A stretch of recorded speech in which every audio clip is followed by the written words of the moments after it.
সংবাদপত্রের ওপর হামলাকে গণতন্ত্র এবং জুলাই বিপ্লবের ওপর আঘাত হিসেবে অভিহিত করে বিএনপি মহাসচিব মির্জা ফখরুল ইসলাম আলমগীর বলেছেন, এখন শুধু সচেতন হলে চলবে না, সময় এখন রুখে দাঁড়াবার, অপশক্তির বিরুদ্ধে রুখে দাঁড়াতে হবে।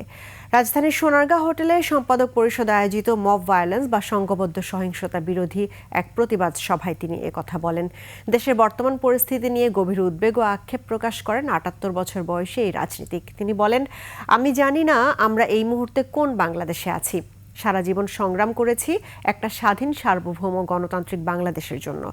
আজকে যে বাংলাদেশ দেখছি, এই বাংলাদেশের স্বপ্ন আমি কোনোদিন দেখিনি। লিলি বিউটি সোপ, যার অ্যান্টি এজিং গুণ তারুণ্য ধরে রেখে ত্বকে করে উজ্জ্বল, তারুণ্যময় উজ্জ্বল ত্বকের জন্য।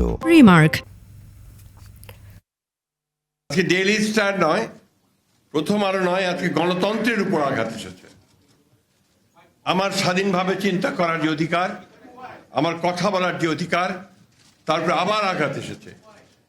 জুলাই যুদ্ধের উপর আঘাত এসেছে, কারণ জুলাই যুদ্ধ ছিল এই দেশের মানুষের অধিকার প্রতিষ্ঠার যুদ্ধ। আজকে সেই জায়গায় আঘাত এসেছে। তাই আমি আমার অনুরোধ আপনাদের কাছে, কোনো রাজনৈতিক চিন্তা দল নয়, সংগঠন নয়, সকল গণতান্ত্রিক আমি মানুষের এখন এক হওয়ার সময় এসে গেছে।